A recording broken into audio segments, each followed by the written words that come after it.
¿Te imaginas a un neandertal lo que tenía que hacer para conseguir alimento? Tenía que hacer un montón de cosas para conseguir alimento. Y cuando conseguía alimento se acumulaba en forma de grasa porque no sabían cuándo iba a volver a comer. Entonces, los genes que ayudan a acumular grasa son los genes que se han mantenido y nos han hecho evolucionar. Tenía más éxito reproductivo aquella persona que acumulaba mejor grasa. Las mutaciones con las que nosotros nacemos son congénitas. Cuando decimos que algo es congénito es porque nacemos con ello, pero no todo lo que está presente desde el nacimiento, es decir, no todo lo congénito es genético, porque un niño puede nacer con una ceguera porque su madre durante el embarazo se ha expuesto a la varicela o a un virus. Ese niño no es genético, no es ciego genéticamente, con lo cual no lo va a transmitir. ¿Qué mitos de la genética escuchas más frecuentemente? El que más se escucha es el que se salta generaciones. La genética no se salta generaciones. La expresión de los genes sí se salta generaciones, pero la genética no.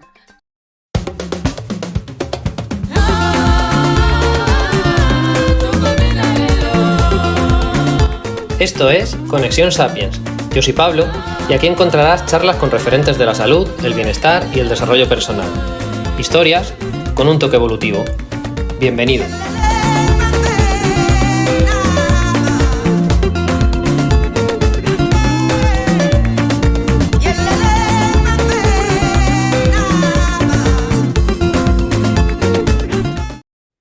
Teresa, bienvenida otra vez y seguimos con la segunda parte de este episodio partido en dos.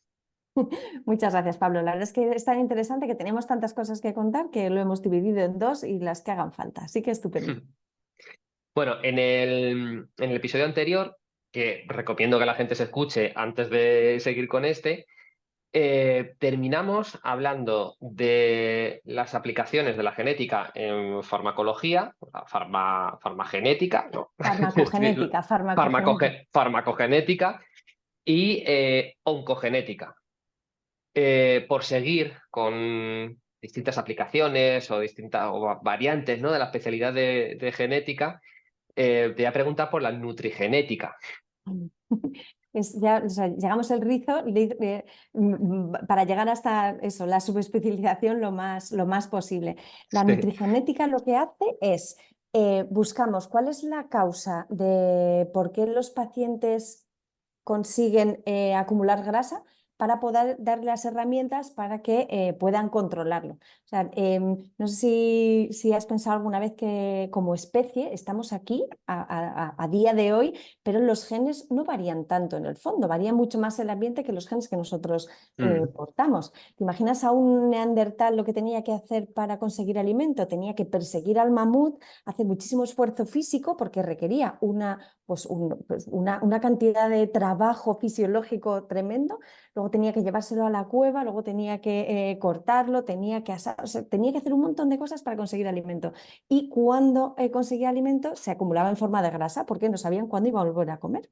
Entonces, los genes que ayudan a acumular grasa son los genes que se han mantenido y nos han hecho evolucionar. Tenía más éxito reproductivo aquella persona que acumulaba mejor grasa. Es decir, que tenía cuanta más grasa para protegerse del frío, cuanta más grasa para protegerse de los golpes, tenía más éxito. Entonces esos genes son los que han perdurado más. Los genes son los Mm. mismos, pero el ambiente es completamente diferente. Entonces ahora mismo tenemos una cantidad de acceso muy fácil a alimentos muy ricos calóricamente y no tenemos que hacer ningún esfuerzo para conseguirlos. O sea, es que no me tengo que mover ni del sillón si quiero. Con llamar ni siquiera, o sea, con el teléfono me llegan a casa. Entonces, hay un ambiente obesogénico ahora mismo que potencia mucho esa acumulación de grasa. Por eso la obesidad es una pandemia. En realidad es una pandemia, obesidad y diabetes. La Organización Mundial de la Salud le llama diabesidad a la pandemia. Entonces, la nutrigenética lo que hace es, le decimos a los pacientes cuáles son los genes que predisponen a acumular grasa y ellos son conscientes de eso. No le cambiamos la vida, o sea, no se lo podemos cambiar. Simplemente le damos la información para que ellos puedan intentar controlar el ambiente y no acumularlo de una manera tan llamativa. Pues, Mm. ese es el Sí, objetivo. que hay pacientes que son súper predisponentes a engordar, que en otro tiempo serían muy afortunados, es otra Justo. forma de verlo, claro, y a otros que tienen menos carga genética que predispone hacia la obesidad. Pero bueno, que al final eso es totalmente el contexto, lo que influye. De hecho, Justo. yo cuando que me hice este test genético y tengo todos los genes de obesidad. Pero no los estás expresando porque lo estás Claro, controlando, claro. Es una forma de ser más consciente de que todas las enfermedades multifactoriales que hablábamos el otro día, que tienen un componente genético y un componente ambiental, cuanto mejor conozcamos el componente genético, mejor podemos intentar modificar el ambiente para poder controlarlo. Pues ese es el objetivo, intentar o sea, ser conscientes de cuál es nuestra carga genética para conseguir minimizar esa expresión de esos genes y conseguir pues tenerla más o menos controlada. Nosotros ponemos el ejemplo muy gráfico del bonsái. O sea, el bonsái es un árbol. El bonsái tiene capacidad para crecer. Lo que pasa es que dependiendo de cómo lo cuides, cómo lo riegues, cómo lo cortes, dónde lo plantes y cómo controles su ambiente, consigues que el bonsái no se exprese y se quede en ese tamaño. Pues ese es un ejemplo similar. mm, Conociendo los genes de la saciedad y sabiendo lo que influyen en la generación de la saciedad y de la ingesta, conociendo los genes del gasto y del consumo energético y conociendo los genes de la respuesta inflamatoria del tejido adiposo, que al final es un órgano muy grande y muy importante en obesidad, controlando esa inflamación, si tienes los genes de predisposición a inflamación, pues consigues mantener esos niveles en una cantidad más sana, más compatible con una calidad de vida adecuada. y luego, a nivel de, no lo sé, de alimentos concretos, pues, ahora, ¿no? Por ejemplo, con problemas tipo SIBO y englobamos ahí un montón de disfunciones que al final terminan con inflamación, ¿no? Con tener ese abdomen globuloso, con la tripa como un globo después de comer, que luego será con el diagnóstico que sea. Pero, claro, se van haciendo distintas pruebas de intolerancia a ciertos alimentos. No me refiero ahora a celiaquía, que hablaremos después. Sí. O sea, con la genética podemos ser más precisos porque a lo mejor hay algún polimorfismo hepático que dice, bueno, mira, este alimento es que me lo tienes que comer en pequeñas cantidades porque no te da. O enzimas digestivas que tú no puedes digerir esto. No lo sé, te estoy lanzando cosas así Sí, no, no, inventando ojalá. casi. Ojalá pudiésemos, ojalá la genética nos diera respuesta a todos esos problemas que afectan a un porcentaje de la población tan elevado. Lo que pasa es que a ese nivel no llega, o sea, siento decirlo, o no llega o todavía no lo conocemos. Es verdad que todos los problemas nutricionales que tienen los pacientes solamente conocemos la causa genética en aquellos que son realmente una patología, hay que hacer un diagnóstico, hay que hacer un tratamiento, pero el resto no tenemos todavía estudios de predisposición tan evidentes. Y digo todavía, o sea, he dicho todavía varias veces porque es que está avanzando tanto que es probable que dentro de unos años a lo mejor lo conozcamos. Sabes que en Inglaterra van muy por delante de nosotros en cuanto a genética. Ya tienen genotipado el genoma completo de 500.000 ingleses, que hablamos el otro día de genomas y Sí, exomas, pues es que tener el genoma de 500.000 individuos es impresionante la cantidad de información que se puede sacar de ahí. Ahora ya su siguiente proyecto es el de los 5 millones de genomas completos, es decir, el 10% de la población. Y de ahí vamos a sacar también muchísima información súper útil. Pero imagínate 500.000 personas con su genoma completo y estos pacientes tienen, bueno, estas personas, que algunos no son pacientes, tienen patologías diferentes y muchas sí. de ellas son multifactoriales. Entonces, ahora es cuando estamos empezando a conocer esos factores genéticos que no son monogénicos y asociados a una patología en concreto, sino que son multifactoriales, porque estos estudios que hacen con ellos los dividen por grupos de patologías, pues aquellos que tienen hipertensión, aquellos que tienen riesgo cardiovascular, aquellos que tienen obesidad, y buscan estudios de asociación entre el número de polimorfismos que han identificado, que los polimorfismos no están asociados a enfermedad, sino solo son variantes entre unos individuos y otros, pero se están encontrando ahora grupos de polimorfismos asociados a ciertas patologías,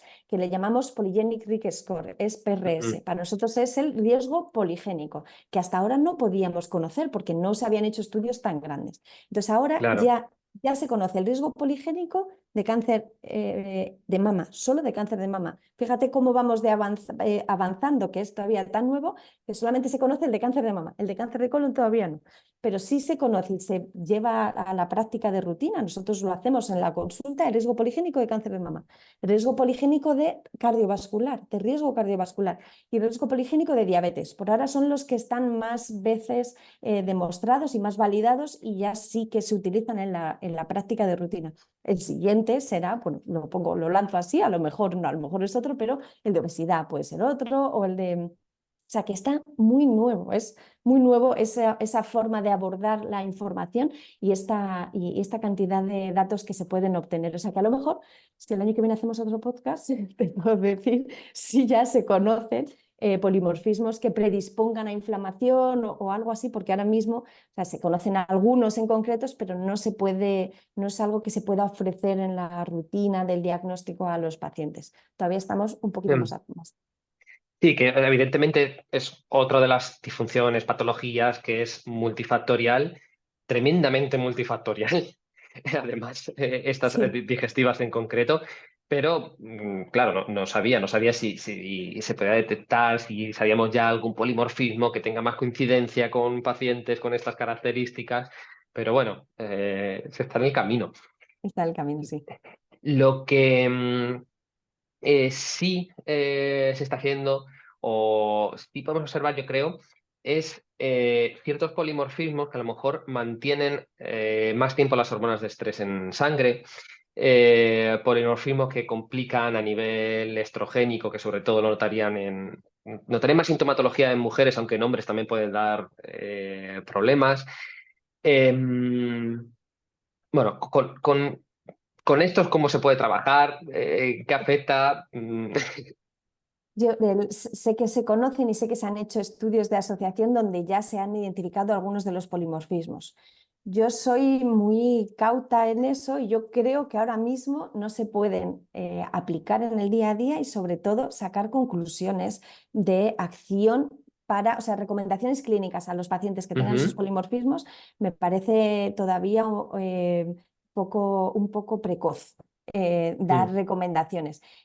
Creo que ahora estamos intentando obtener todos los datos y toda la información. Y una cosa es tener información de en esta población tan grande estos polimorfismos son los más frecuentes y trasladar una información poblacional a una información personal de tú que tienes este polimorfismo tienes que hacer esto. Me parece que todavía estamos un poco pronto.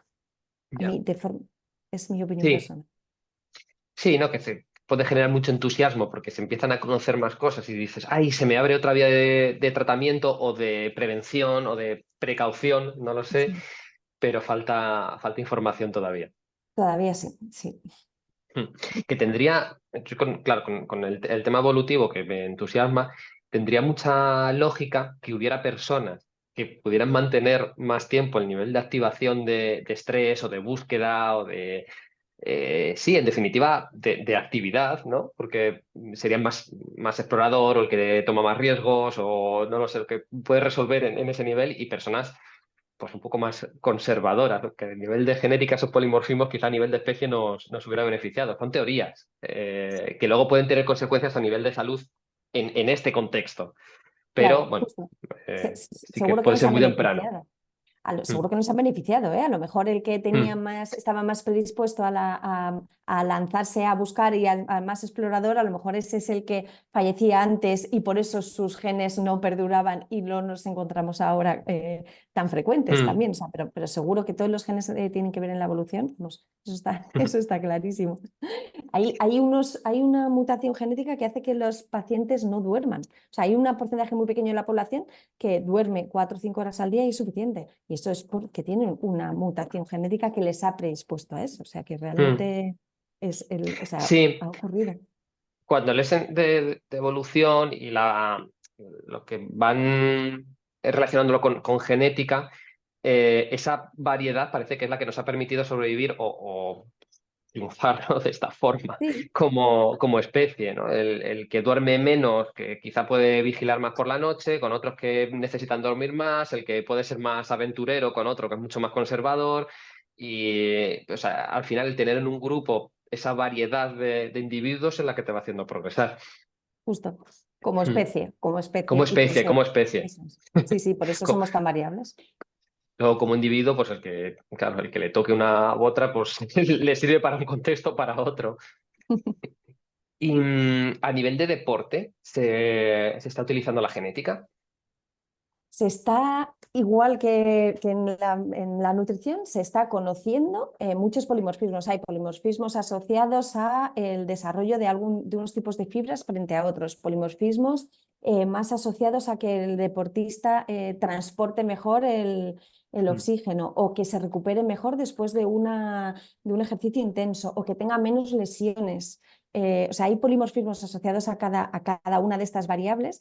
Y igual que te he dicho antes, mi opinión personal es que todavía es un poco pronto para trasladar ese conocimiento que ya es una evidencia, sí es una evidencia científica, pero me parece un poco pronto trasladar ese conocimiento a cada paciente. Es que hay algunas empresas que te dicen que ¿qué posibilidades tienes de triunfar en este deporte o en este otro? O porque tus fibras musculares responden mejor a un ejercicio intenso o un ejercicio de fuerza, y a mí me parece un poco precipitado Ya, todavía. yo, yo creo de todas formas, a nivel de élite, en el deporte de élite, ya hay una selección, si queremos llamarlo genética. Sí, Porque hay un punto en el que evidentemente, si tienes esa predisposición genética para un determinado deporte, pues es el que llega. Ese factor suerte, ¿no? Que se le puede decir. Claro, es que sí, o al sea, baloncesto será más normal que juegue uno de 2 metros que de 1,60 m. Es que es así. claro, sí, o sea, factor suerte no es, es un componente genético y es Mm, estupendo poder verlo con tiempo y poder potenciarlo. Sí, sí, a los mm, deportistas de élite sí que le veo posibilidades porque les da una información que antes no tenían para potenciar ciertas cualidades que tienen genéticas y sí que está muy bien indicado. Sí, voy a hacer una matización de lo que he dicho antes. En deportistas de élite sí tiene sentido. Yo me estaba refiriendo al deportistas mm. amateurs, donde no me parece todavía suficiente la información que tenemos genética como para dirigir a Ya. niños sobre este deporte o este otro. Pero deportistas de élite sí. Me gusta mucho también en deportistas de élite en los estudios genéticos, por ejemplo, de muerte súbita, que eso no Mm, son polimorfismos, sino que son mutaciones, o sea, que son variantes patogénicas. Le podemos decir a un deportista de élite si tiene riesgo de muerte súbita. Y lo único que tiene que hacer en realidad es tener un desfibrilador al pie del campo para que el día que ocurra pues se pueda tratar de una forma muy ya. inmediata. Y esa información es muy útil. Lo que pasa es que ellos a veces no quieren tener esa información porque significa que su contrato baja de valor o que no les van a contratar tanto tiempo o algo así. Es una información que a veces no quieren tener. Nosotros la ofrecemos, los genetistas la ofrecemos y los deportistas dicen que no importa, puede vivir muy bien sin esa información. Entonces, no sé, ahí también hay que valorar el Ya. riesgo-beneficio de esa O sea que información. la muerte súbita sí que está ya asociada a una mutación, Sí, sí, hay a varios varias. genes asociados a muerte súbita. Cuando viene un paciente, hemos tenido varios casos de pacientes que tienen un hermano gemelo con un Ujú. infarto. Hermano gemelo, genética exacta, son hermanos, o sea, gemelos univitelinos con los mismos genes. Pues el hermano le hacemos es una placa coronaria, hacemos todo, tiene un componente genético muy importante y sobre todo por la placa coronaria que tenía, que con el colesterol muy bajito y todo normal, un señor súper deportista, le ponemos 3 stents porque le va a dar una muerte súbita. O a lo mejor le ponemos un DAI, que es un desfibrilador Sí, externo. interno, sí, sí, O es interno. interno. Y también o sea, en los cursos de cardiogenética en los que hemos ido, pues una vez fue un paciente y nos contó cómo el DAI le había salvado la vida ya varias veces porque el corazón se le había parado, porque tiene una mutación de la muerte súbita. O sea que sí, es perfectamente identificable. Ujú. Me sorprenden a veces porque ahí sí que es un error, digamos. Igual que otras mutaciones o variantes que tenían sentido, como decíamos lo de la obesidad, ¿no? Tenían sentido en el pasado y por eso han perdurado, que perduren o que haya mutaciones, ¿no? Que aumenten el riesgo de muerte directamente, porque esto es de muerte. Pero es que son dos tipos de variantes genéticas. Los polimorfismos que te predisponen a algo son muy frecuentes en la población y por eso, Claro. claro, es una cuestión de frecuencia. Son muy frecuentes en la población y por eso permiten que algunas personas tengan diabetes o obesidad porque en su momento era más favorecedor. Pero hay otros que son mutaciones, son poco frecuentes en la población y son las que causan enfermedades.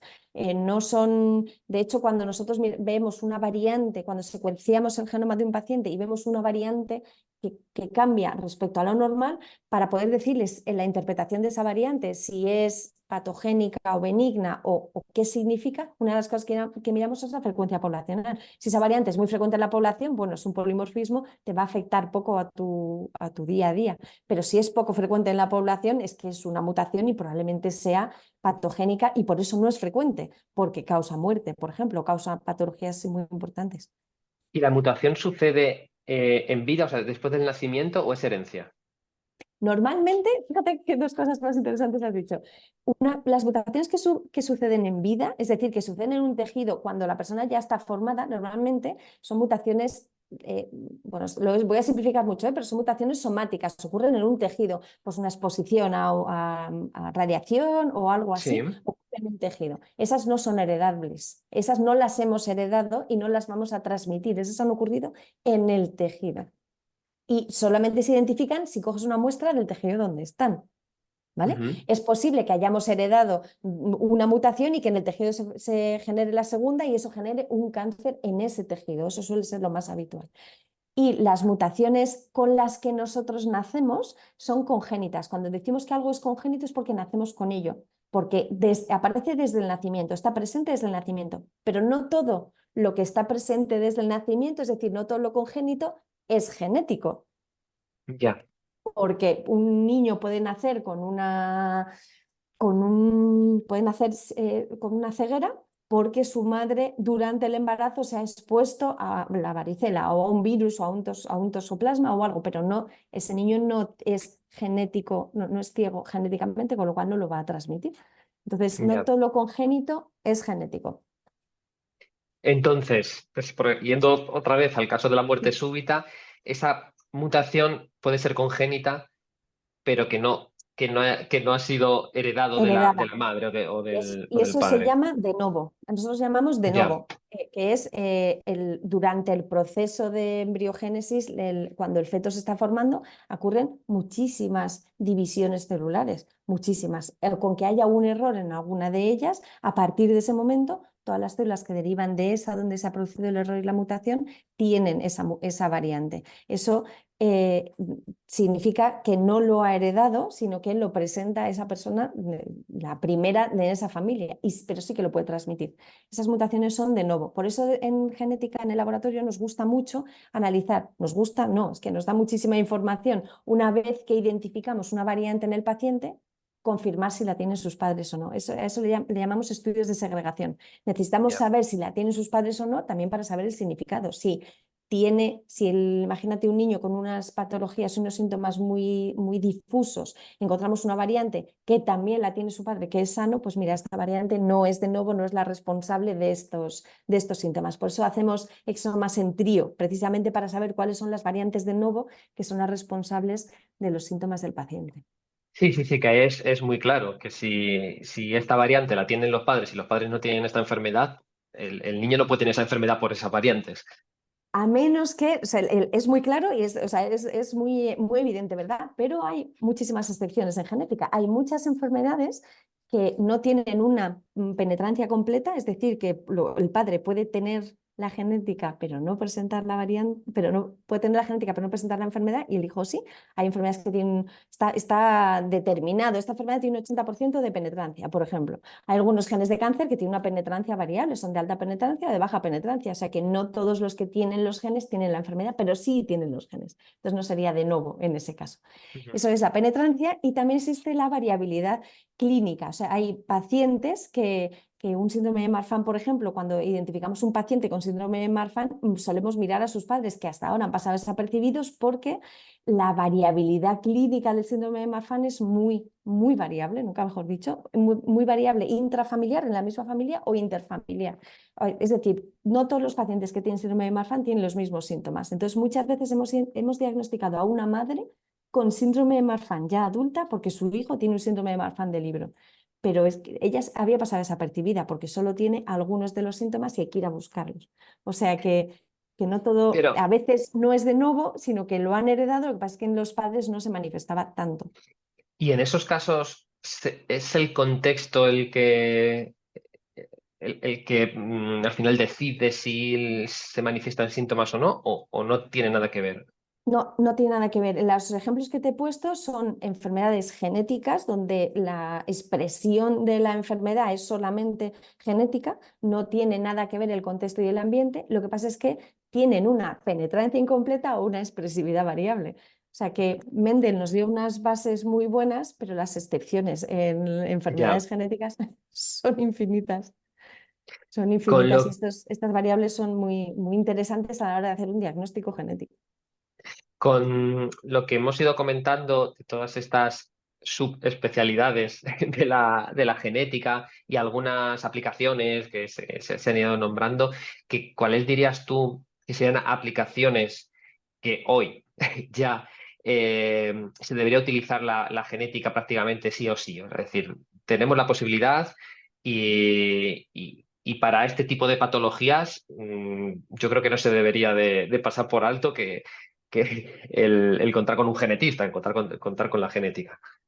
Pues yo creo que principalmente en neuropediatría, que es donde tenemos un niño con muchos síntomas muy difusos, y en neuropediatría, en los congresos de pediatría, dicen ya la frase de que dan más información un estudio genético que una imagen, que un TAC o que una resonancia. Mm, Porque tenemos una posibilidad de obtener información de muchos genes a la vez y nos da una información muy, muy útil. Neuropediatría es donde yo le veo una utilidad práctica de diagnóstico más importante. Y luego la farmacogenética para tratar sí, también, que es una herramienta muy, muy potente que se conoce poco. Es que podría ahorrar bueno, muchísimo dinero a los sistemas de salud porque podemos evitar efectos adversos de pacientes y hacer un tratamiento mucho más dirigido. O sea que realmente tiene una aplicación muy, muy concreta y muy útil. bueno, pero nos quedamos de momento con esas dos y lo dicho, ¿no? Si el año que viene volvemos a hablar, seguro que salen otros. Vamos a abrir el melón de la celiaquía, ¿vale? Del diagnóstico de celiaquía. El diagnóstico de celiaquía es una de las enfermedades más complejas de diagnosticar, porque ojalá hubiera una prueba que se le hiciera al paciente para decir si tiene enfermedad celíaca.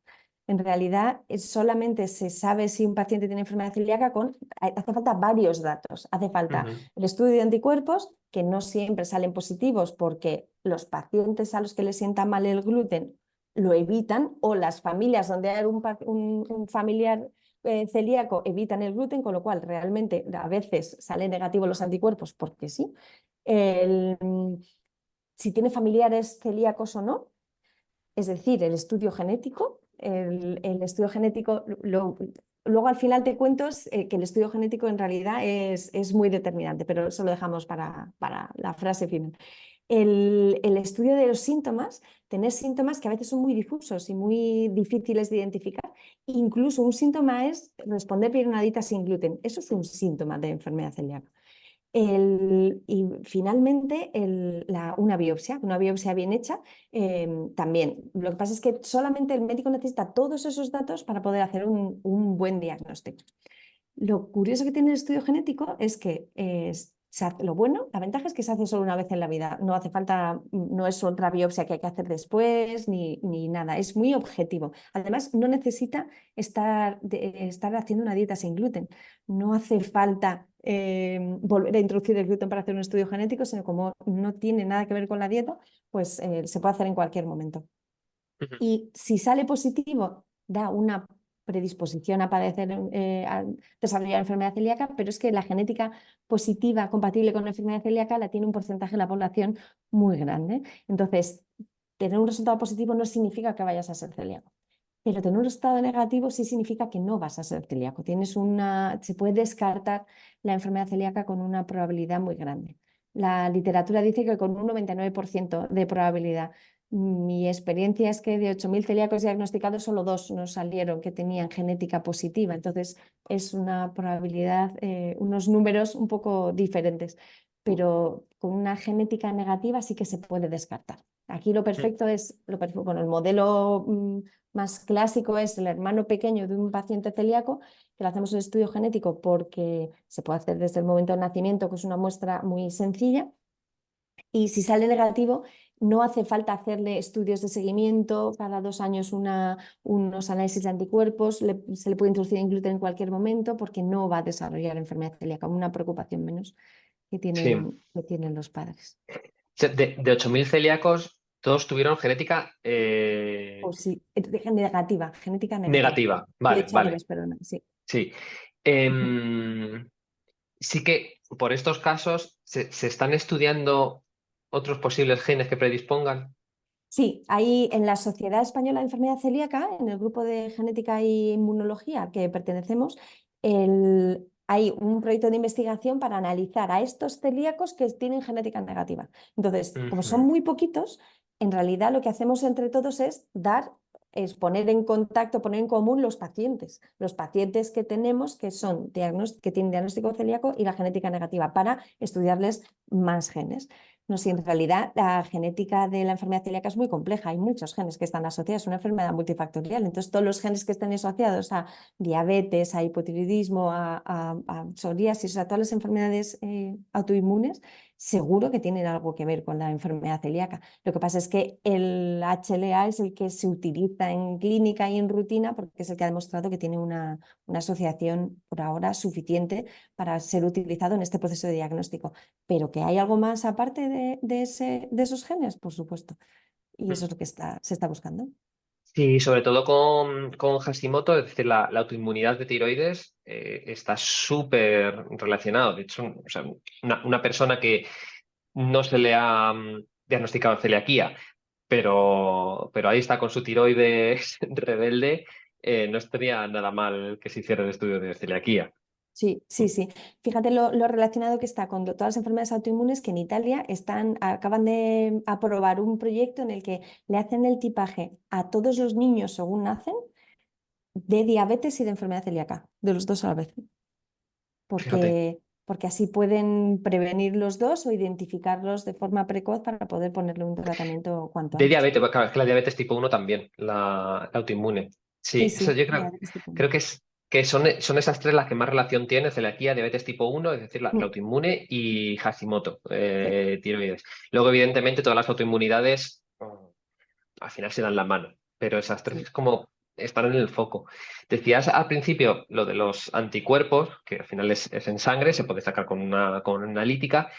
Bajo mi experiencia, en niños sí pueden dar positivos, en adultos no, por evitar el gluten, o sea, personas que consumen gluten, que al final se diagnostica como celíacos, los anticuerpos suelen dar negativos, o sea, suelen salir negativos en sangre, quizá porque se queda en el intestino, no lo sé. Pero se para ahí el diagnóstico y no sigue anticuerpos Justo. negativos y no seguimos, no sacamos la genética, que jope, una genética Es, negativa nos tranquiliza bastante más que unos anticuerpos negativos. sí, sí, totalmente. Los anticuerpos es una variable muy variable, nunca mejor dicho. Es una foto del momento, en función de lo que te has estado expuesto, así salen tus anticuerpos. Influye también la forma de análisis, hay que poner el límite de detección de la técnica, porque Ya. unos anticuerpos en un laboratorio y en otros a lo mejor te da cantidades diferentes. O sea que es una variable a la que hay que darle la importancia que tiene. Lo que pasa es que como está en protocolo, pues los protocolos dicen que si los anticuerpos son negativos, pues no hay que seguir. Y Yo- da un poco de sí, rollo. yo en mi caso, con una genética muy predisponente, anticuerpos en sangre negativos en intestino disparados en un test de heces. Sí. Entonces, llama la atención, ¿no? Que todavía estemos con anticuerpos negativos. Chao. Eh, Nos ha faltado que HLA, que genes predisponen a la celiaquía, porque hay uno polémico, ¿no? Polémico no, pero que hay que ir a Eso. mirarlo específicamente. Sí, los genes que se analizan se llaman HLA-DQ1 y HLA-DQB1. Digo los nombres de los genes porque hay que diferenciarlos de los marcadores y los alelos, que son los que dan la información final, que es el DQ2 y DQ8. Entonces, los genes por un lado y el resultado, que es el DQ2 y DQ8, por otro. En realidad, el DQ2 está formado por dos moléculas, puede estar en cis, que es en el mismo cromosoma, o en trans, en diferente cromosoma, que el diferente cromosoma significa que he heredado uno de mi padre y otro de mi madre. Pero a lo mejor esos dos que están separados, si heredamos solamente medio, es decir, uno de los dos, también tenemos posibilidades de desarrollar enfermedad celíaca. El riesgo es más bajo, pero es un riesgo. Y a esto le llamamos, como es la mitad de un DQ2, le llamamos half DQ2. Entonces, en un tipaje completo en el laboratorio, o sea, un tipaje adecuado para estudiar enfermedad celíaca en el laboratorio debería ser un tipaje completo. El DQ2, el DQ8 y el half DQ2. Hay laboratorios que solo miran el DQ2 y el DQ8 porque son los más predisponentes, pero hay que mirar el half DQ2 porque si no lo miran, están dando un falso negativo. Y dar un falso negativo de enfermedad celíaca y decirle al paciente que puede exponerse a al gluten porque no tiene enfermedad celíaca, le puede llevar a pues, todas las comorbilidades que tiene la enfermedad celíaca y que puede terminar en un Crohn o un cáncer. O sea que hay que hacer un buen diagnóstico. El medio de Q2, que si os hacen la prueba, por favor, aseguraros que Que salen tiene los un tres. HAL, sí, justo. Eh, Y también, sí, también tiene truco. Este medio de Q2 a veces se llama 7.5, porque si lo. sí.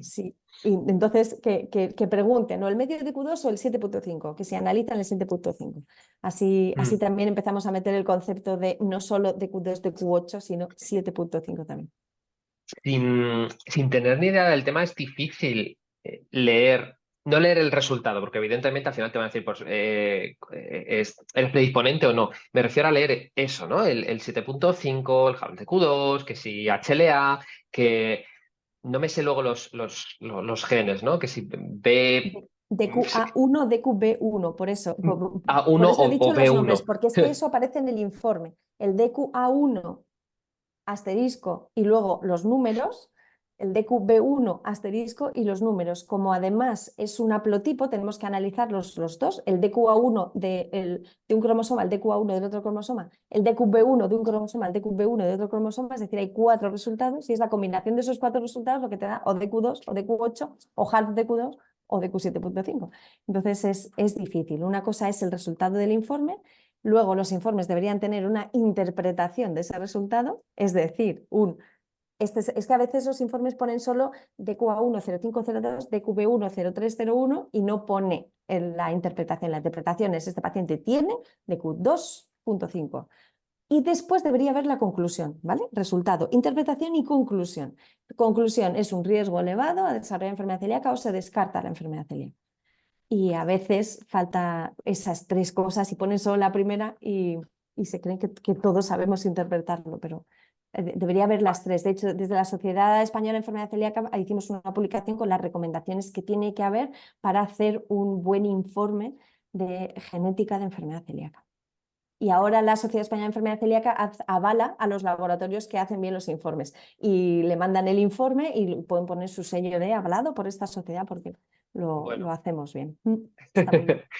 Entonces, a lo mejor me meto en un jardín por intentar aclarar, pero si podemos hacer muy simple, porque luego Claro, el HLA, bueno, explicarlo es prácticamente imposible porque entraríamos en inmunología, pero dentro de esto, o sea, ¿qué se está analizando? O sea, que es muy sencillo, ¿qué es o qué son los HLA? Ya has dicho los 4 cromosomas que serían el A o el B, y luego cuando decimos el DQ, ¿qué es? O sea, como esas 3 partes, ¿no? Porque es lo que aparece en el En lo que aparece informe. en el informe, sí. Los genes son dos, el DQA1 y el DQB1. Lo que pasa es que tenemos que analizar el gen de 2 cromosomas diferentes y por eso tenemos 4 resultados, ¿vale? DQA1 de un padre, de un cromosoma de mi padre, DQB1 de otro cromosoma de mi madre y igual, el DQB1 igual. Entonces, el DQA1 es el gen. Cuando hay un asterisco, detrás del asterisco, lo que aparece a continuación es el genotipo en concreto que he heredado de mi padre en ese gen. Entonces, DQA1 0201 es mi resultado de ese cromosoma. Y en el otro cromosoma tengo el DQA1 0301, por ejemplo. Entonces, con el resultado de los dos DQA1 junto con el resultado de los dos DQB1, las tablas que tenemos para hacer los marcadores para buscar qué DQ tiene exactamente son así, es DQA1, DQB1 con todas, o sea, hay entradas en esa tabla por los dos lados. Entonces, solamente el DQ2 es una combinación de DQA1 y DQB1 concreto. Solamente el DQ8 es una combinación de DQA1 y DQB1 concreto. Cuando tenemos esas combinaciones, le decimos que el paciente tiene DQ2. Y como todos tenemos 2 cromosomas, como he dicho, o sea, el resultado debería ser doble. O sea, en el resultado debería poner si tengo DQ2 2 veces, es decir, si soy homocigoto DQ2, o si tengo un DQ2 y otro DQ. Pero debería ponerlo porque te da un riesgo diferente. Si he heredado el DQ2 de mi padre y de mi madre, tengo más Ya. riesgo que si lo he heredado solamente de uno de los dos. Entonces debería poner en el resultado si tengo DQ2 en homocigosis, es decir, si tengo los dos, o tengo DQ2 en heterocigosis, solo tengo uno. Y el otro, lo perfecto y maravilloso sería que me dijeran qué DQ es, porque ahora mismo solamente se han asociado a enfermedad celíaca el DQ2, el DQ8, el HAL-DQ2, como hemos dicho, pero a lo mejor en el futuro, como se está sabiendo tantas cosas de genética ahora, a lo mejor se descubre que el DQ6 te da un riesgo bajito o un riesgo en el futuro, no lo sé. Las pacientes que ya tienen el DQ6 identificado ya no tienen que volver a repetírselo. Ya. O sea que lo suyo es hacer un tipaje completo, o sea, no solo buscar los de riesgo, sino decir cuál tienen. O sea, nosotros en laboratorio solemos decir, este paciente tiene DQ2 y DQ5. El DQ5 no está asociado a enfermedad celíaca, fenomenal. Es como solo tiene uno de los alelos, pero lo tiene en heterocigosis y solo uno, no los dos. Entonces eso también es información. Sí, o sea, al final el TQ, digamos, es el resultado de toda la genética. El DQ y un número es el resultado de toda la genética, justo. Y Perfecto. necesitamos saber si hemos heredado los dos de los dos padres o de uno. Y otra cosa, cuando hemos heredado solo uno, cuando tenemos solo DQ2 en heterocigosis de un padre, no podemos saber si es del padre o de la madre o de los dos. Es que muchas veces vienen los pacientes y dicen, bueno, esto solo tienes uno de los alelos, uno de los marcadores. Entonces, bueno, dice el paciente, esto es de mi padre, que toda la familia de mi padre tiene estas patologías. Y yo, bueno, o de tu madre o de los dos, si no, no lo puedes saber. O sea, puedes saber que lo has heredado, pero como no has analizado cada uno de ellos, no sabes si ellos tienen solo un marcador y te han dado el que no está asociado a enfermedad celíaca. O sea que Claro. se pueden hacer estudios familiares, pero limitados. A veces hay que analizar a todos los pacientes. Y digamos luego que el HLA es una parte del sistema inmune que al final es la que estamos analizando para eso, ¿no? Por supuesto, hay muchísimo más HLA. Cuando hacen un trasplante, para mirar si los órganos son compatibles o no, analizan HLA, pero no el DQA1 y el DQB1, analizan todos el resto de HLAs, que hay muchísimos. Ese es el sistema mayor de histocompatibilidad, así se llama, y es el que hace que, pues eso, que unos órganos sean compatibles unos con otros. Pero para la enfermedad celíaca y para la narcolepsia se usa ese HLA, el DQA1 y el DQB1. Y Por para la ejemplo. narcolepsia, Sí, qué, sí. qué cosa, qué coincidencia. Sí, fíjate. Y luego, hablando ya de disfunciones, de patologías digestivas, con el microbioma, ¿qué tenemos? ¿Qué se puede hacer ahora desde la genética? Pues desde la genética podemos identificar qué bacterias hay en el microbioma, es decir, que podemos secuenciar el 16S, que es un gen que está en todas las bacterias. Primero secuenciamos nos da todas las secuencias diferentes de 16S que hay en la muestra. La muestra es una muestra de heces, por cierto. Y luego hacemos es que no me sale la palabra, identificamos estas secuencias de esta bacteria, estas de esta, estas de esta, estas de esta, y podemos decir cuál es la composición en bacterias que tiene el paciente. Podemos decir la composición y la composición relativa, o sea, no solo identificarlas, sino también decir qué porcentaje hay de cada una de ellas. Es decir, podemos ver si hay disbiosis, debería haber un equilibrio, y si hay más cantidad de unas bacterias que de otras, le decimos al paciente que tiene disbiosis. Eso desde el punto de vista genético. Hay más cosas que se pueden saber del microbioma desde el punto de vista bioquímico con otros marcadores, pero genética es esa. Bueno, y ya que identificamos microorganismos, podemos identificar si tiene también en ese microbioma un virus o un parásito, o no solo las bacterias, es decir, si tiene algo patológico que le puede estar causando los síntomas. Sí, al final las pruebas de heces donde estamos viendo tu microbiota son pruebas genéticas. Sí, muchas son genéticas. O sea, esa parte de identificación de microorganismos sí es genético.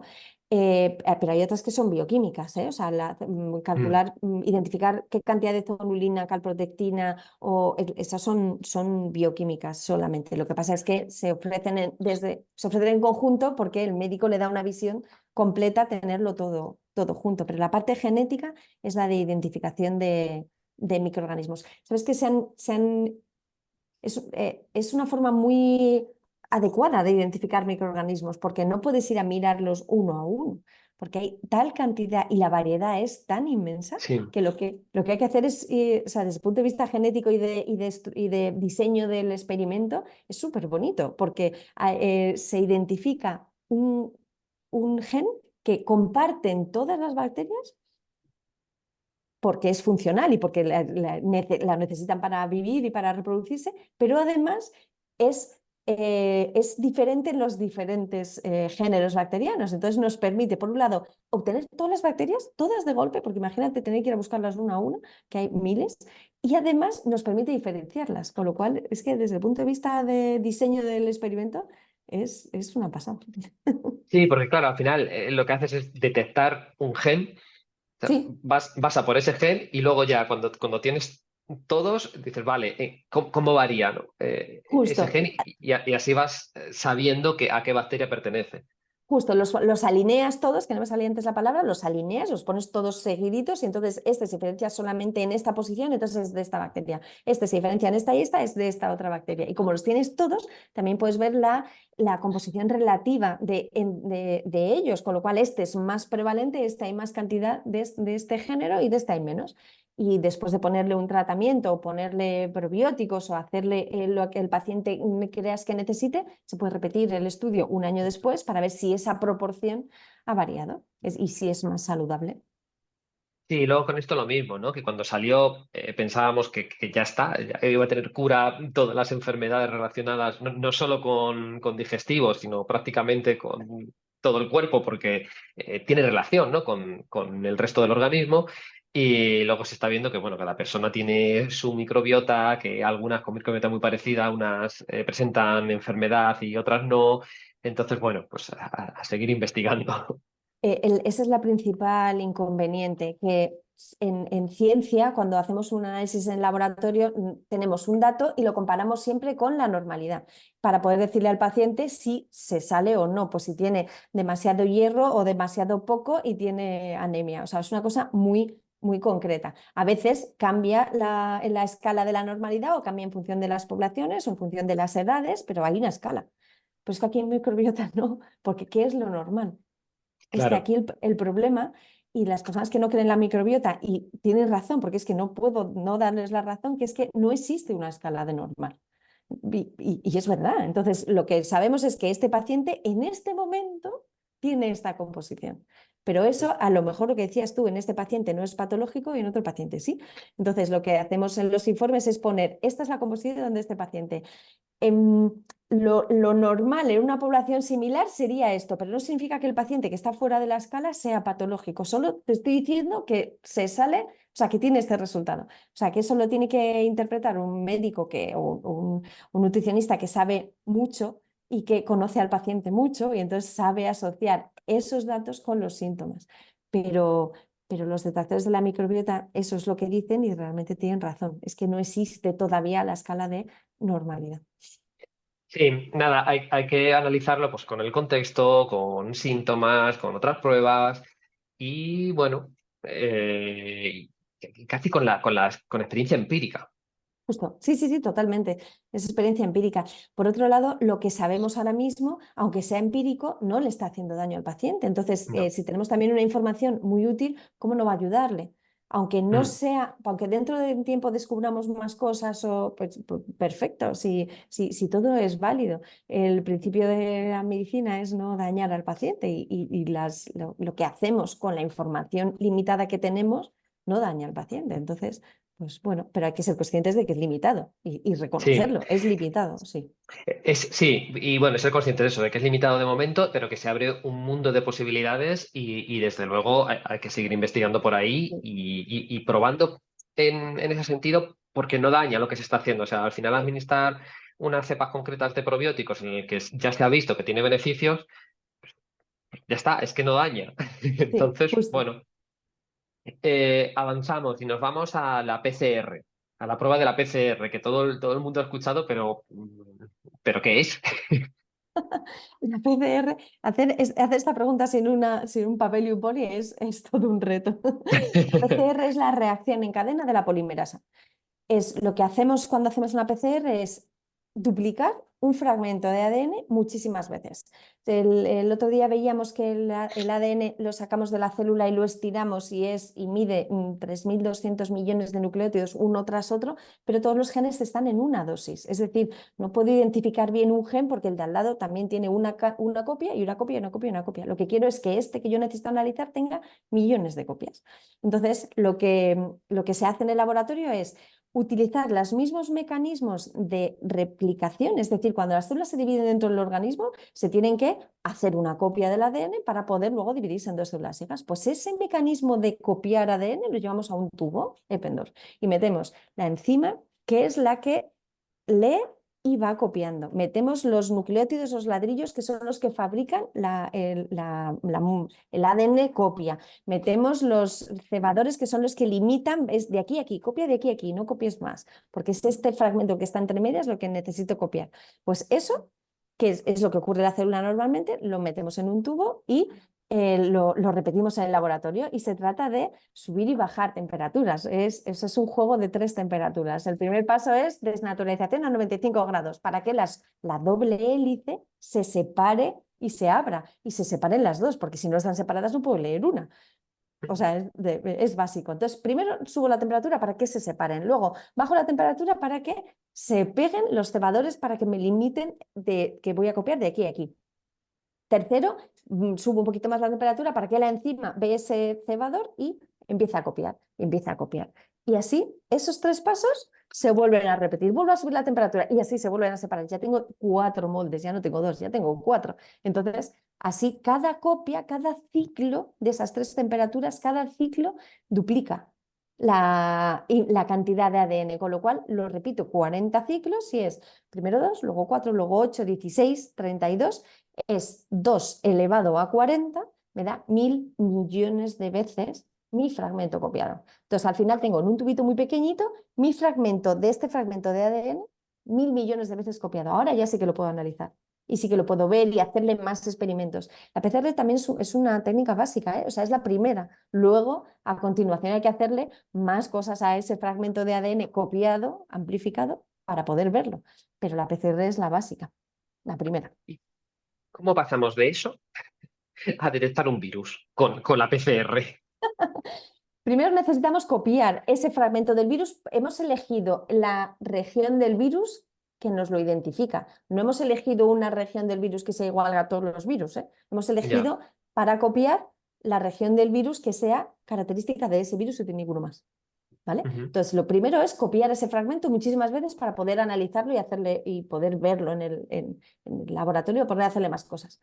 A continuación, tenemos que secuenciarlo. Ahora que tenemos ese fragmento copiado, lo que hacemos es... esto sin una pizarra es mucho más interesante. Tenemos que identificar... Tienes una detrás. Tengo una detrás. Lo que tenemos que hacer es identificar cuál es el nucleótido 1 que está a continuación o sea, hacer la secuencia de nucleótidos, porque la secuencia es identificativa de ese virus. Entonces, eso se hace en un secuenciador y la verdad es que, vamos, es una técnica muy molecular. Hay que utilizar micropipetas con microvolúmenes y todo hay que hacerlo con mucho cuidado, pero muy bien. Una técnica es esa, que es la secuenciación Sanger, que identifica un gen, en este caso un virus por secuenciación, y otra técnica es la secuenciación masiva, que nos permite identificar muchos genes a la vez, que es el que hacemos para diagnosticar enfermedades, que es mucho más difícil porque es hacer eso con muchos genes a la vez. Y ¿por qué se necesitan tantas copias del mismo gen para diagnosticar? Porque necesitamos estar seguros de lo que estamos viendo. O sea, primero porque una copia no es suficiente para poder identificarlo y necesito muchas, pero necesito tantas porque repito en el mismo experimento muchas veces para estar seguro. O sea, los informes de genética de secuenciación masiva, cuando pone que he visto este gen y esta variante en este gen con un 500 por, cuando pone 500 por es que he visto 500 veces este nucleótido en esta posición. O sea, necesitamos estar muy seguros de lo que estamos haciendo y las técnicas lo permiten ver algo 500 veces. Vale, entonces al final, que es donde todo el mundo ha conocido la PCR, que es con el palito, que lo metes en la nariz, que ahí sacan la muestra, esto va al laboratorio. Eso no es la PCR, o sea, la PCR es lo que yo te he contado, que es la técnica de amplificación. Lo que pasa es que le llama PCR a todo el proceso, pero eso es una toma de muestra. Es la muestra. Claro. Es una muestra, luego hay que llevar al laboratorio, extraer el ADN de la muestra y luego hacer una PCR. O sea, la PCR es el proceso de amplificación, ¿vale? Está tomar la muestra, llevarla al laboratorio, extraer el ADN, luego la PCR y luego analizar ese ADN, pero que le llaman PCR a todo el proceso. Y no es verdad. No está bien. Claro. No, pero está bien. Ahora que estamos hablando con mucha profundidad, vale, vamos a ponerle nombre a las cosas. Claro, de ahí, o sea, lo que se está haciendo es repetir muchas veces el gen que estás buscando para poder asegurar que el positivo es positivo. O sea, estar seguro de que está ahí el gen que lo identifica. Justo. Y en una PCR de un virus, por ejemplo, después de amplificarla, o sea, después de tener muchas veces copiado, podemos hacer dos cosas. O secuenciar los nucleótidos exactamente para saber qué cepa del virus es, porque quiero saber si tengo la cepa asiática o la cepa africana, la cepa exactamente. O podemos, otra cosa diferente es cuantificar qué cantidad de virus tengo para ver si mi infección está subiendo o bajando o ya dejo de contagiar y ya me puedo subir a un avión. Que en aquella época lo que hacíamos era cuantificar. Decíamos el número de repeticiones pues la cantidad de virus que tiene el paciente para saber si estaba saliendo de la infección o no.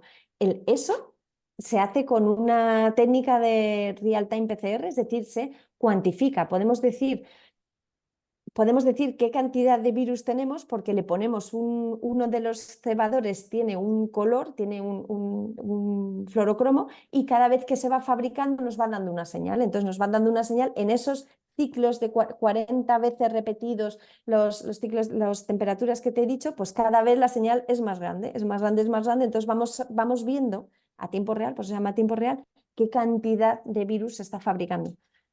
Y esa es la información que poníamos en los informes en ese momento. Y lo dicho, ¿no? Que todo el mundo ha conocido la PCR o No, la PCR, es verdad lo que has dicho, lo que pensábamos que era la prueba, pero bueno, la técnica, la nomenclatura de Sí. PCR se ha conocido en los últimos 3 años, pero que es una prueba de laboratorio que se utiliza mucho. Es la prueba básica de laboratorio, se inventó en el año 1983, le dieron un Nobel a Mullis cuando la fabricó y se lleva haciendo muchísimo tiempo. De hecho, es la técnica básica, es la primera. Según llega la muestra al laboratorio, se extrae el ADN del núcleo de la célula y se separa de lo demás y después una PCR.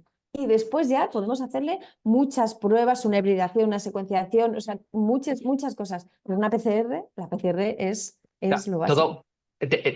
Todo, todos los análisis que hemos hablado parten de una PCR. Todas parten de una PCR. Si no pudiéramos tener muchas veces copiado nuestro gen, no podríamos analizarlo. Vale, Todas parten de una vale, PCR. Y vale, luego vale. hay muchos tipos de PCRs. Hay PCRs largas, PCRs cortas, PCRs anidadas, una PCR sobre otra PCR. Las PCRs también son muy variables y cada una tiene una función, pero siempre es una PCR. Si no, no podríamos hacerlo. Pues vamos a ir ya más o menos a la última parte, que espero que sea más suave, ¿no? Y que sea de aspectos más curiosos, el futuro y, bueno, en fin. ¿Qué experiencias has tenido tú en el laboratorio que pueda ser curioso, que pueda ser llamativo, que la gente no se espere? No lo sé. Un día voy a hacer un podcast solo de curiosidades del laboratorio, porque hemos hablado mucho de diagnóstico, de enfermedades, Mm. y las técnicas son las mismas para hacer identificación genética, que hablamos el otro día de las regiones del ADN que nos diferenciaban unos a otros. Pues para esas pruebas de identificación genética, que son las pruebas de paternidad básicamente, o de maternidad, o de abuelos, o de hermanos, o de todas estas pruebas de identificación genética, no hay un médico por medio, con lo cual el paciente viene directamente y nos cuenta cuál es su vida y le ayudamos a seleccionar qué tipo de familia tenemos que utilizar para resolver la duda que tiene la familia. Pues de pruebas de paternidad tenemos muchas historias en el laboratorio. Muchas. De padres que no son el padre. El 10% de los padres de las paternidades no son paternidades positivas y El diez después por ciento. el 10%. Y después, nosotros mucho más, claro, porque los que vienen a hacerse una prueba de paternidad ya está Ya, sesgada la información, sí. pero, pero no solo pruebas de paternidad, a veces lo que querían era, o sea, las pruebas de paternidad tampoco son solo negativas, a veces son positivas. Quiero demostrar que es mi hijo porque le quiero traer de otro país y tengo que demostrar y tengo que hacer una prueba de paternidad, o sea que a veces son positivas. Y luego hay de todo tipo, a veces es el padre el que ha fallecido, pues fíjate, hicimos con la ley de la memoria histórica nos mandaron una vez al laboratorio fragmentos de fémur de una fosa común que había de la guerra civil y de varias personas que estaban ahí enterradas. Y nos trajeron una muestra de mucosa bucal de posibles hijos o nietos de las personas que estaban en esa fosa común para identificar quiénes estaban. Ahí en ese caso no analizamos el ADN del núcleo de la célula porque se comparte y se divide entre las células hijas y los descendientes, analizamos el cromosoma Y. Por eso eran descendientes varones de aquellos que estaban ahí enterrados, porque el cromosoma Y pasa de padres a hijos intacto. Entonces hicimos una identificación a través del cromosoma Y para identificar con nombre y apellido los restos óseos que nos habían enviado, por ejemplo. Eso la verdad es que a veces tiene unos objetivos Sí. muy concretos. Sí, sí. Sí, imagino también eso, que te lleva sorpresas en pruebas que a lo mejor no son de paternidad. O sea, ¿qué quiero Claro, decir? Que el objetivo no es saber si es el padre, no es el padre, o es familiar, no es familiar.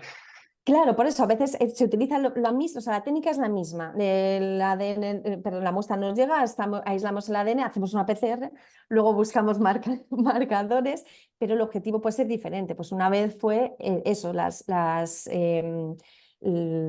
los restos óseos en una fosa común. Otra vez fue bueno, la verdad es que hay de todo. A veces ha sido de un hospital que nos ha mandado dos muestras que no saben si eran la misma o no. Antes de dar un resultado a un paciente querían asegurarse que estaban bien nombradas, es decir, muestras de tejido de un mismo paciente para saber si es el mismo o no. Eso también son pruebas de identificación genética. O, bueno, la verdad es que ha habido, Sí. Hemos ayudado a identificar a hermanos, con todo el lío que hubo, los problemas que hubo con los niños robados, hemos ayudado a hacer la agrupación familiar porque ha habido gente que ha encontrado un hermano que creía que había fallecido y lo ha encontrado ahora que había sido dado de adopción y entonces ahora se han encontrado. Entonces, o sea, se puede hacer de todo, unas cosas también Ya, muy chulas. qué guay. ¿Qué mitos de la genética escuchas más frecuentemente? El que más se escucha es el que se salta generaciones. Ah, sí, La genética no se salta generaciones. La expresión de los genes sí se salta generaciones, pero la genética no. O sea, no, una persona puede, o sea, yo puedo tener hijos calvos porque mi padre era calvo y yo, no es que se salte generaciones, yo tengo los genes de la calvicie, pero como es algo que es hormonal y pues yo no lo voy a mostrar, pero puede que mis hijos sí.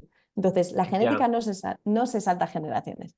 Esa es una. Y una cosa que me gusta mucho en la consulta ahora con los pacientes, fíjate, es demostrarles que las cosas son genéticas. O sea, es que el otro día una paciente lloraba en la consulta después de decirle que la hipoacusia que tenía su hija era genética. O sea, su niña era sorda, tenía un tipo de sordera ahora mismo, tenía pues ya 9 años, y la paciente se puso a llorar de alivio porque me dijo, entonces no tiene que ver con que yo no la haya tenido muy mayor o que haya trabajado mucho y no le haya hecho caso y no haya identificado que le tenía vamos, que no oía bien y la hubiese llevado al médico antes. O sea, tenía mucha carga emocional y ya. mucha culpa y saber que algo, le dije, no, no, es que ha nacido así. O sea, es que ha nacido así.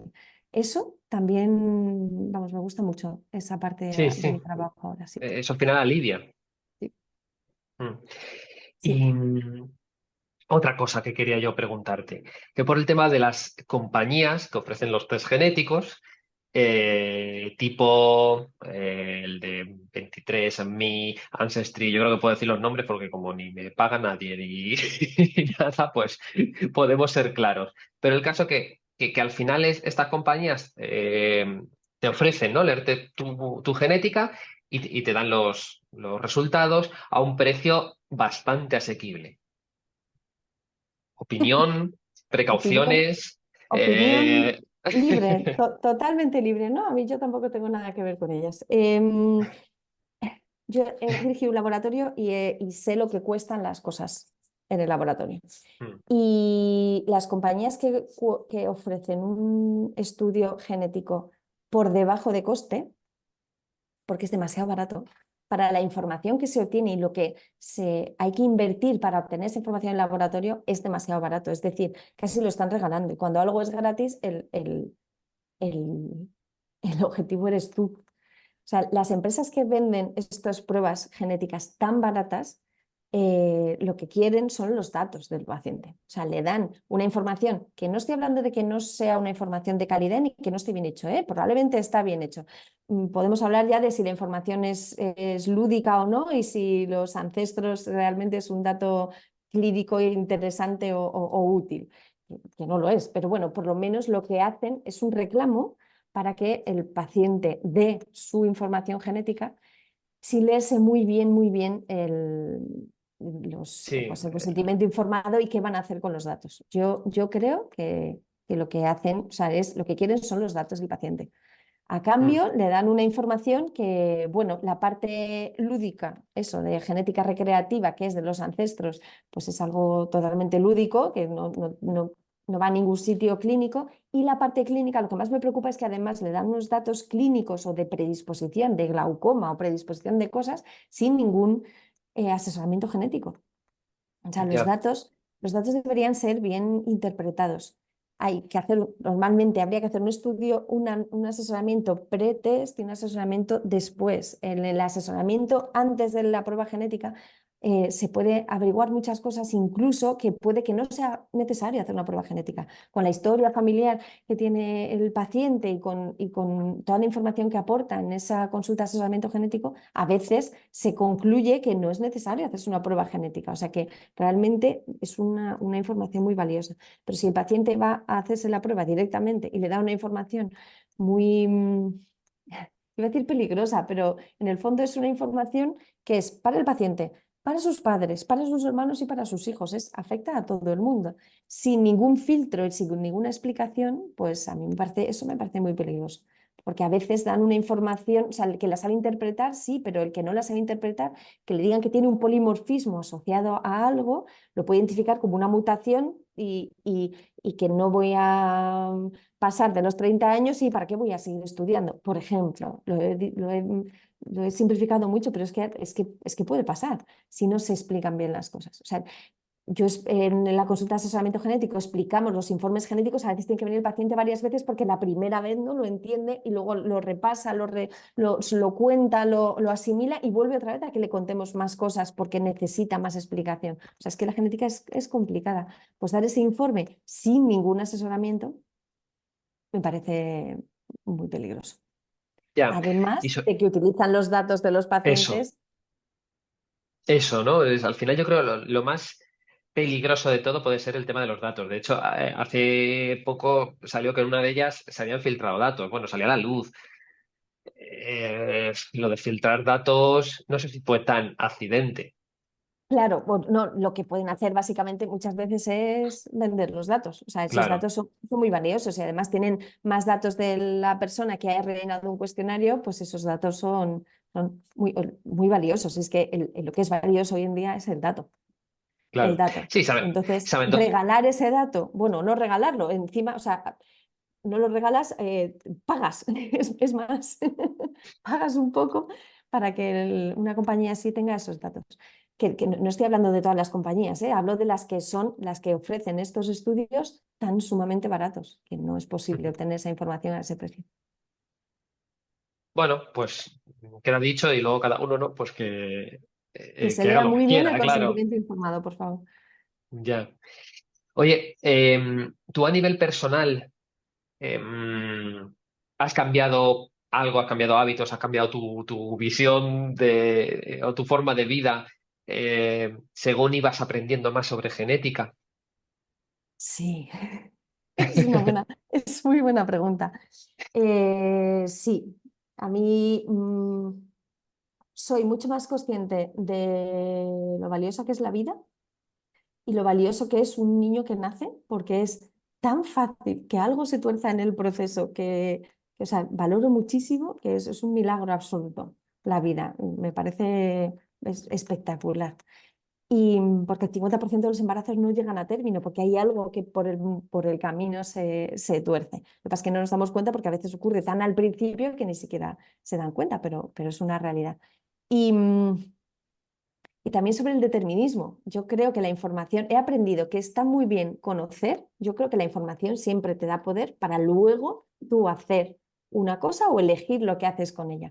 Pero creo que la información siempre es buena. O sea, yo prefiero tener información y luego decidir cómo actúo, pero no, o sea, no esconderme. O sea, un estudio genético que te da una información no es, oye, es que a partir de ahora no, esa información ya estaba, no te ha dado nada que no tuvieras antes. Lo que pasa es que ahora tienes herramientas para poder evitar cosas, por ejemplo. Ya. Yo sí he valorado mucho más todo en general. Lo que decías de valorar la vida, ¿no? En general. Cuando aprendes un poco más sobre biología o genética, ¿no? Bueno, dices que hay tantas cosas que pueden salir mal, que de hecho normalmente salen mal. O sea, la vida prácticamente es un accidente, ¿no? Si ya nos ponemos a nivel universo y demás. Sí, sí, sí, total. Y también que hay cosas que no puedes controlar, o sea, tú no puedes controlar lo que transmites ni lo que has heredado. Entonces, Mm, pues también sentirte en el punto donde estás y saber qué es lo que puedes hacer y qué no. O sea, no puedes sentirte culpable por lo que has transmitido, porque realmente es que no tienes nada que hacer ni que evitar. Y entonces eso también te da como humildad, ¿no? mm. Mm, Sí, sí, sí, sí. Y sí, o sea, muchas veces también el saber que no tienes el control ya te da paz, ¿no? Es decir, bueno, sí. pues ya está. Para los que quieran estudiar genética, especializarse en genética, a día de hoy, ¿qué pueden hacer? Esa sí es un melón, es muy importante. Pues a día de hoy somos el único país de Europa que no tiene especialidad de genética. De Europa y vamos, de muchísimos continentes. Pero en Europa antes éramos España y Grecia y ahora solo somos España. Hay una deficiencia muy importante en eso. La ministra de Sanidad nos ha prometido que este año 2024 vamos a tener la especialidad de genética, y digo la fecha porque cuando digamos esto dentro de unos años, a ver si hemos conseguido la especialidad en este año, y porque es totalmente necesaria. O sea, igual que es que puede ayudar al paciente en todo su diagnóstico 360 grados, y tiene que haber especialistas que puedan Sí, ofrecer esto al paciente. Las enfermedades raras son muy difíciles de diagnosticar, tardan muchísimo los pacientes en llegar a un diagnóstico, y hace falta. Por eso, si alguien quiere estudiar genética, yo le recomiendo empezar, porque espero que dentro de poco exista la especialidad. De todas formas, siempre va a ser una especialidad clínica, o sea, a continuación de una carrera. La especialidad sí, significa que alguien estudia biología, farmacia, medicina, química, y después, vía FIR, MIR, KIR o BIR, se especializa en un hospital donde puede ir rotando en los diferentes sitios y se especializará en pero, genética. Pero ahora o mismo no sea, existe. ahora mismo no hay ningún máster, no hay ningún... Sí, sí, sí, sí, sí, sí. La especialidad clínica es la que no existe. Ahora mismo hay varias universidades que imparten genética como grado en genética. En Madrid hay varias, en Barcelona es la que lleva más tiempo, y ya en Madrid hay varias. El CEU lleva 4 años y hay otras universidades que están empezando Ya, ahora. O sea, existe el grado en genética. Y luego sí. hay másters de genética forense, máster de genética médica, máster de genética clínica. La verdad es que muy, muy interesantes. Claro, lo que no hay luego es, digamos, nada orientado El directamente a la clínica. reconocimiento, eso, el reconocimiento de especialidad clínica. Bueno, yo hablo de eso porque trabajo en un hospital, entonces Mm. es lo que tengo más al día. Y esa parte todavía no la tenemos. Pero sí existe el grado en genética, que es muy interesante. Si yo hubiese tenido un grado en genética cuando estudié farmacia, pues probablemente hubiese estudiado grado en Ya. genética, con lo bonito que es. Sí. Y para cerrar ya el tema de la genética, ¿cómo ves tú el futuro de la genética y y qué proyectos futuros tienes tú? Que al final imagino que eran relacionados. Sí. Pues yo la veo muy presente. No sé si soy muy optimista, pero yo sí creo que vaya a salir la especialidad y que poco a poco haya una...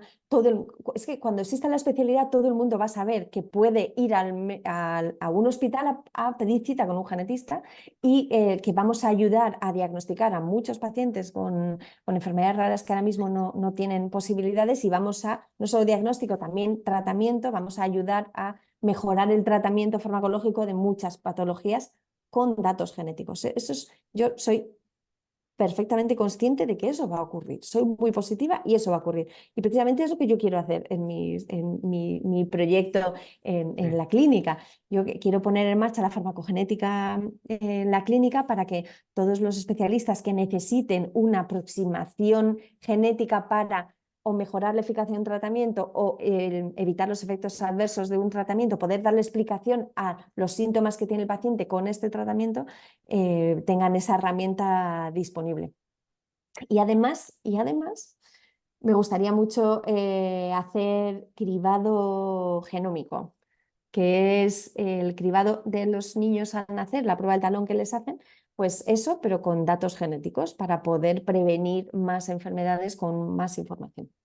Ya. O sea, más de lo que se está Más de lo haciendo que ahora. hacemos ahora.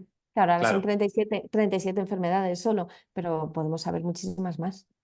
ya. Solamente aquellas que tengan una indicación. O sea, no se puede, o sea, no creo que se deba analizar cualquier cosa a esa edad, pero sí aquellas que se presenten en la edad infantil, y que se pueda empezar un tratamiento antes y se pueda ahorrar, pues mejorar la calidad de vida de los pacientes. Sí, sí, sí, eso o prevenir, ya sea Sí, con hábitos o sea con tratamiento justo. farmacológico. Tú. ¿Cómo pueden contactar contigo los pacientes? ¿Es contigo, es con el hospital? ¿Es a través de otros médicos? ¿Cómo funciona esto? Pues por ahora a mí los pacientes me los derivan otros médicos que tienen alguna duda, algo en concreto. Bueno, lo que puede hacer el paciente es acudir al hospital a través del call center o de la web, y pedir cita en función de lo que ellos, la patología que tengan, le derivan a un especialista, y luego el especialista me lo derivan. Bueno. Pues queda dicho, podríamos seguir hablando de genética otro día más, Sí. pero lo dejamos aquí y te hago ya las últimas preguntas fuera de este tema. Una es que nos recomiendes, da igual, un libro, una película, un podcast, cualquier cosa que te haya servido y que quieras compartir. Ya, es que no tiene que ver con la genética, porque, Mm, bueno, en genética hay películas muy míticas que dan para pensar mucho, como Gattaca, que es espectacular y da para hacer sesiones de ética muy buenas con los alumnos. A mí personalmente la que me encanta y que quería recomendaros a todos es la del revés, que es sobre emociones, porque creo que tienen que estar en todos los ámbitos de la vida y hay que conocerlas. Y a mí es que me gusta muchísimo esa parte. Así que te iba a recomendar una que no tenía nada que ver con genética. Bien, del revés. ¿Y cuál has dicho la de genética? ¿La que tiene que ver con Gattaca, genética? Gattaca. Gattaca. Vale, pues Gattaca, que así. es con dos Cs, porque si te fijas son los nucleótidos, está escrita con las Ah, letras vale, de los vale, vale, vale. nucleótidos y es sobre determinismo genético también. Vale. ¿No has visto Pues Gattaca? no. Ay, pues el día que la veas me llamas y hablamos por teléfono después y hacemos un debate sobre Gattaca. Perfecto. Sí, No, no, sí, sí, sí. me la apunto, sí, sí, sí. Es de hace Guay. unos años, pero de Jude Law y de, no me acuerdo los otros actores, pero es muy buena. O sea, habla sobre, que no te quiero hacer spoiler, pero la sociedad te lleva a seleccionar a las personas antes de nacer y hay alguien que dice que ni hablar, que no. Y entonces Interesante. se aprende mucho, ¿eh? Sí. Apuntada, apuntada. Y la última pregunta, ¿qué es la salud para ti? O mejor, mira, o mejor dicho, ¿qué es la salud para ti en una frase? No me vale la de la OMS. Esto es una opinión personal, ¿eh? La salud para mí es bienestar físico, emocional y social. La salud está en todos los aspectos, no puede ser solo físico. Hay mucha salud de otro tipo que hay que cuidar también. Muy bien, pues lo dejamos aquí, si te parece. Yo creo que hemos hecho un buen repaso. Yo creo que sí, la verdad es que nos ha dado para un segundo capítulo muy, muy, muy completo. Y Sí. cuando quieras volvemos a hablar para ponernos al día, porque la genética cambia tanto y avanza Mm. tanto que seguro que va a hacer falta. De aquí a un añito hacemos la actualización. Fenomenal. Muchas gracias, Teresa. Gracias, Pablo. Un abrazo muy fuerte. Chao.